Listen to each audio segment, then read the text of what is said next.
27 August মঙ্গলবার ছাত্র সমাজের ডাকে নবান্ন অভিযানে নিচ্ছিদ্র নিরাপত্তা রাখছে পশ্চিমবঙ্গ রাজ্য প্রশাসন। নিরাপত্তায় থাকছে 2100 পুলিশকর্মী মোতায়েন থাকছে, সঙ্গে থাকছেন আইজি, ডিআইজির মতো পুলিশের শীর্ষ পদাধিকারীরা, 21 জন আইজি এবং ডিআইজি পদমর্যাদার অফিসার, 13 জন এসপি বা ডিসি পদমর্যাদার অফিসার, 15 জন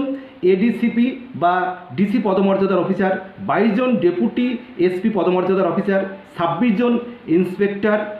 এবং যাতে বাড়তি সতর্কতার জন্য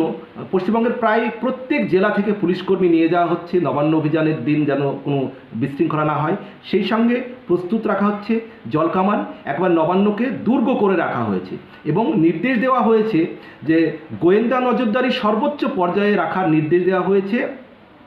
মূল প্রশাসনিক ভবনের ভিতর, এবং আন্দোলনকারীরা যেন বিশৃঙ্খলা না করতে পারে, কোনো অশান্তি না হয় তারও চেষ্টা